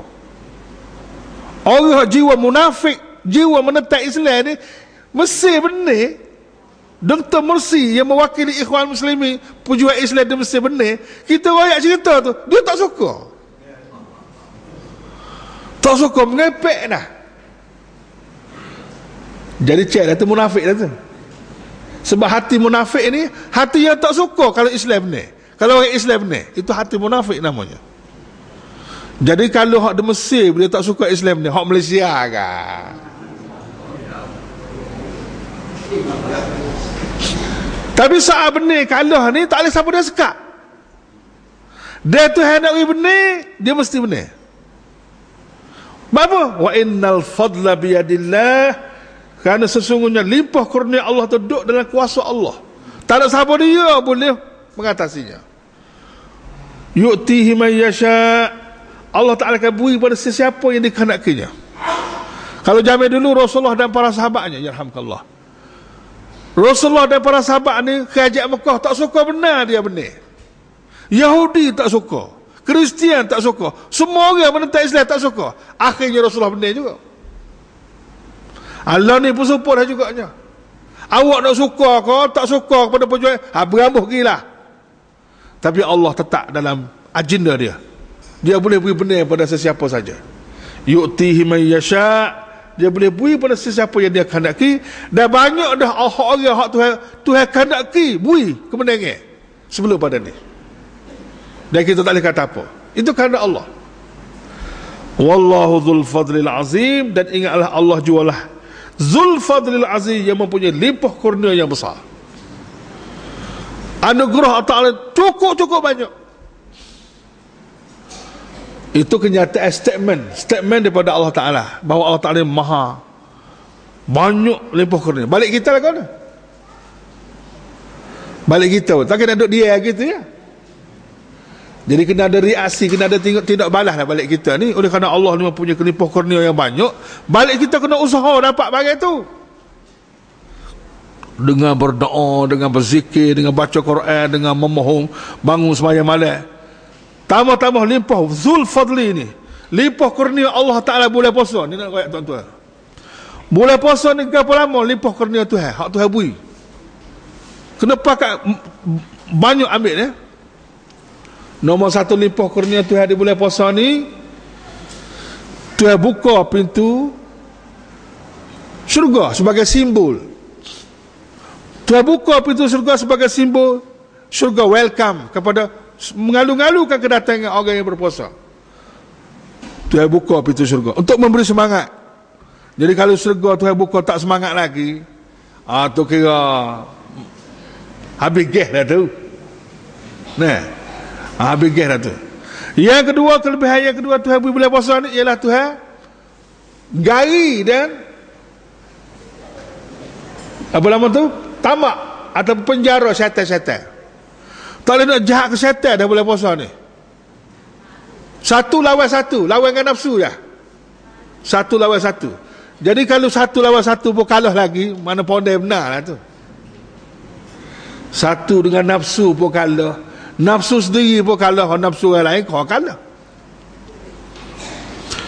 Di bulan puasa juga doanya mustajab. Ini fadlullah juga ni. Doa mustajab bulan puasa ni. Da'watus saim mustajab, Nabi kata. Doa orang puasa tu mustajab. Sebab tu tuan-tuan semua jangan buat banyak bulan puasa ni. Berdoa banyak. Kalau boleh tuan-tuan tulis gapo nama tuan-tuan nak boleh. Tuan-tuan nak dalam hidup ni gapo tulis. 1, 2, tulislah beratus beribu pun. Berdoalah bulan puasa ni. Sebab da'watus saim mustajab. Doa orang puasa ni sangat-sangat mustajab. Minta. Terutama dekat dengan buka puasa ni. Yang keempat kelebihan bulan puasa ni Tuhan beri ialah amalan-amalan ditambah bayarannya. Amalan sunat dibayar dengan skim fardu, dan amalan fardu dibayar 70 kali ganda. Kalau kita mari mengaji di bulan biasa, sekali mari mengaji boleh berapa? Sekali mari mengaji bulan biasa ni seperti mengerjakan haji yang sempurna haji, sekurang-kurangnya. Bulan puasa ni 70 kali ganda. Sebab tu kita tak berhenti bulan puasa ni.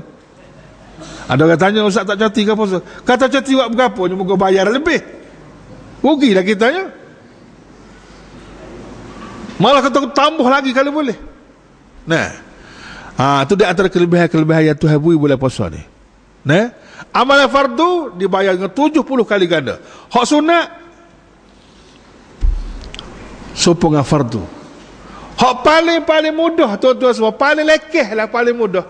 Tuan-tuan duduk dalam air sembahyang semua. Wuduk tu jangan mati. Duduklah air sembahyang. Walaupun air sembahyang tu sunat kan? Kita duduk air sembahyang tu sunat.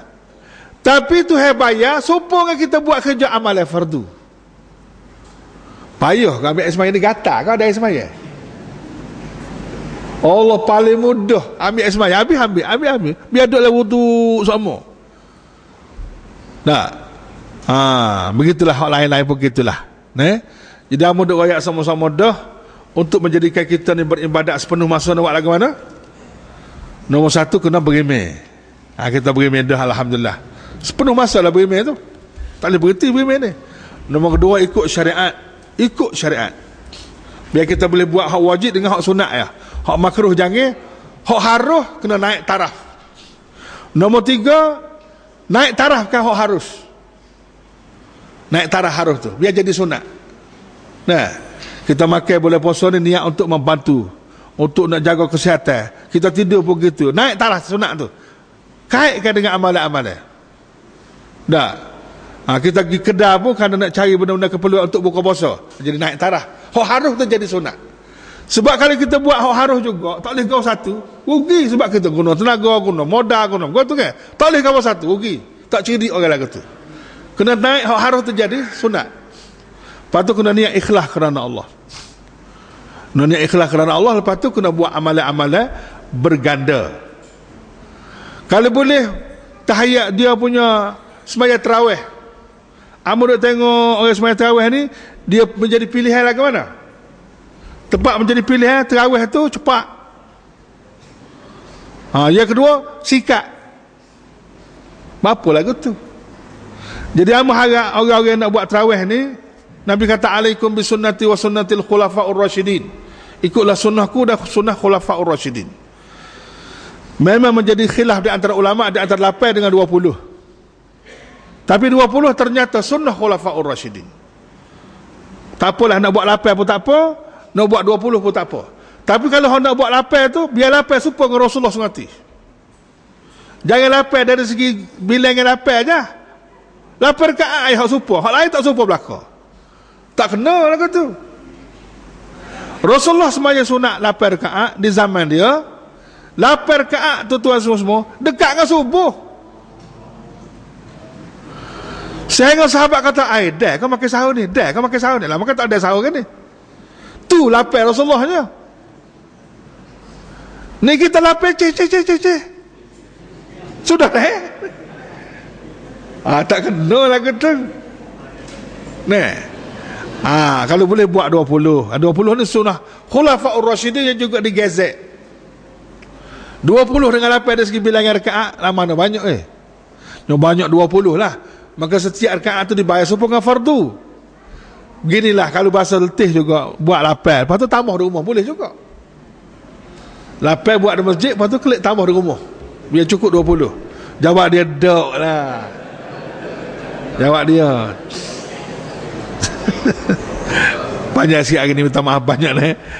Itulah, wallahu alam. Wassalamualaikum warahmatullahi taala wabarakatuh. A'udzubillahi minasyaitonir rajim.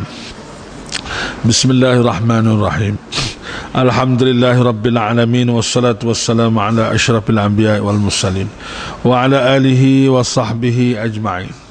Ya Allah, ya Tuhan kami, ampunilah dosa kami dan maafkanlah kesilapan kami lahir dan batin. Ya Allah, ampunilah dosa kami dan dosa dua ibu bapa kami, dosa keluarga kami, dosa masyarakat kami, dan dosa seluruh umat Islam yang telah mati dan yang masih hidup, dan juga umat Islam yang akan datang selepas kami hingga hari kiamat. Ya Allah, sesungguhnya keampunan-Mu dan kemaafanmu lebih besar dan lebih luas daripada kesalahan dan kesilapan kami. Ya Allah, ampunilah kami, maafkanlah segala kesilapan kami. Ya Allah, ya Tuhan kami, kami mohon segala apa yang pernah dipohon oleh Nabi kami Muhammad sallallahu alaihi wasallam, dan kami minta perlindungan daripada apa yang pernah diminta perlindungan oleh Nabi kami Muhammad sallallahu alaihi wasallam. Ya Allah, berikanlah kekuatan pada kami supaya kami dapat beramal dengan apa yang kami belajar pada pagi ini. Tambahkanlah kepada kami ilmu, iman dan amal. Hidupkanlah kami dengan Islam dan matikanlah kami ini dengan Islam. Ya Allah, berikanlah kekuatan pada kami supaya kami dapat meneruskan perjuangan Nabi kami Muhammad sallallahu alaihi wasallam di zaman tidak ada Nabi dan Rasul ini. Ya Allah, perlihatkanlah pada kami yang benar itu benar, dan supaya kami dapat mengikutinya. Perlihatkanlah kepada kami yang salah itu salah, dan supaya kami dapat menjauhinya. Ya Allah, berikanlah kekuatan pada kami supaya kami dapat menjadikan Al-Quran ini sebagai pemimpin kami dan pembela kami di akhirat nanti. Ya Allah, jadikanlah hati kami ini hati yang menyukai apa yang disukai oleh Engkau dan membenci apa yang dibenci oleh Engkau. Ya Allah, sebagaimana Engkau telah mengenali kami, jadikanlah kami ini dapat mengenali Engkau lebih daripada segala-galanya. Ya Allah, sebagaimana Engkau senantiasa kasih dan sayang kepada kami, jadikanlah hati-hati kami ini senantiasa kasih dan sayang kepada Engkau lebih daripada segala-galanya. Ya Allah, ya Tuhan kami, sebagaimana Engkau senantiasa mengingati kami dan tak pernah melupai kami, jadikanlah hati-hati kami ini senantiasa mengingati Engkau dan tidak melupai Engkau di mana saja kami berada. Ya Allah, ya Tuhan kami, sebagaimana Engkau senantiasa memberi kepada kami dan berjasa kepada kami, jadikanlah kami ini hamba-Mu yang senantiasa memberi dan berjasa kepada Engkau. Ya Allah, sebagaimana Engkau senantiasa mendengar, melihat dan memantau segala gerak-gerik kami, jadikanlah kami ini hamba-Mu yang senantiasa sedar akan kewujudan Engkau dan apa yang ada pada Engkau, dan senantiasa sedar akan penglihatan, pendengaran dan pemantauan Engkau di dalam kehidupan kami ini. Jadikanlah kami ini hamba-Mu yang senantiasa bertakwa dan diberkati di mana saja kami berada. Ya Allah, berikanlah kepada kami ilmu yang memberi manfaat, iman yang mendalam, rezeki yang halal, anak yang saleh, keturunan yang baik, perniagaan yang berjaya dan kehidupan yang penuh berkat. Ya Allah, berkatilah apa yang ada pada kami, harta benda kami, anak cucu kami dan kehidupan kami sepenuhnya. Ya Allah, tunaikanlah segala hajat kami dan juga hajat orang-orang Islam, hajat orang-orang yang berpesan kepada kami supaya berdoa kepada mereka. Tunaikanlah hajat jamaah kami dan juga orang yang berada di dalam jamaah kami. Ya Allah, tunaikanlah segala hajat dan keperluan rakyat-rakyat kami, dan Engkau sajalah yang mengetahui dan mampu menunaikan segala hajat mereka. Ya Allah, tunaikanlah segala hajat orang yang berhajat di dunia ini. Ya Allah, hidupkanlah kami dengan Islam, matikanlah kami ini dengan Islam. Akhiril hayat kami ini, Ya Allah, dengan husnul khatimah dan dengan kalimah la ilaha illallah Muhammadur Rasulullah. Ya Allah, ya Tuhan kami, selamatkanlah kami semasa kami berada di dalam kubur. Jadikanlah kubur kami itu salah satu taman dari taman-taman syurga, dan jangan Engkau jadikan kubur kami itu salah satu lubang daripada lubang-lubang neraka. Ya Allah, berikanlah kekuatan kepada kami supaya kami dapat menjawab semua soalan mungkar dan nakir. Ya Allah, selamatkanlah kami semasa dunia ini dihancurkan segala-galanya. Selamatkanlah kami semasa kami dibangkit dari kubur menuju mahsyar. Selamatkanlah kami, Ya Allah, semasa kami berada di padang mahsyar. Naungilah kami ini, Ya Allah, dengan naungan Al-Quran, naungan sedekah-sedekah kami dan naungan arasy Engkau. Ampunilah dosa kami dan maafkanlah kesilapan kami dan segala kelemahan diri kami semasa kami dihisab di mahkamah Engkau. Hisabkanlah kami ini, Ya Allah, dengan hisab yang sedikit dan ringan. Berikanlah peluang kepada kami supaya kami dapat bertemu dengan pemimpin agung kami, Nabi Muhammad sallallahu alaihi wasallam, serta memperolehi syafaatnya. Ya Allah, Ya Rahman, Ya Rahim, Ya Zal Jalali wal Ikram, Ya Hayyu Ya Qayyum, Ya Hannan Ya Mannan, Ya Badi'as Samawati wal Ard. Ya Allah, Ya Allah, jadikanlah kami ini hamba-Mu yang berjaya di dunia ini, berjaya di akhirat nanti, berjaya menerima keputusan amalan kami dengan tangan kanan, dan berjaya meminum minuman di kolam Nabi kami Muhammad sallallahu alaihi wasallam. Ya Allah, selamatkanlah kami semasa kami melalui titian sirat yang sangat menakut dan menggerunkan kami. Selamatkanlah kami, Ya Allah, daripada neraka dan sebab-sebab yang membawa kami ke neraka. Ya Allah, masukkanlah kami ini ke dalam syurga Engkau dan dapat bertemu dengan Engkau, serta dapat melihat wajah dan diri Engkau yang maha agung dan maha suci, serta memperolehi keredaan Engkau sebagaimana yang Engkau janjikan kepada kami. La haula wa la quwata illa billahil aliyil azim. Ya Allah, perkenankanlah segala permohonan kami, mustajabkanlah segala doa kami, tunaikanlah segala hajat kami, bayarkanlah segala hutang kami, sembuhkanlah segala penyakit kami, kuatkanlah segala kelemahan kami, sempurnakanlah segala kekurangan kami, jayakanlah segala usaha kami, satukanlah hati-hati kami, menangkanlah perjuangan kami dengan berkat Nabi kami Muhammad sallallahu alaihi wasallam, dengan keramat Al-Quranul Karim, dan dengan berkat amalan kami yang paling ikhlas. Wa sallallahu ala sayyidina Muhammadin wa ala alihi wa sahbihi ajma'in. Walhamdulillahi rabbil alamin. Wassalamualaikum warahmatullahi taala wabarakatuh.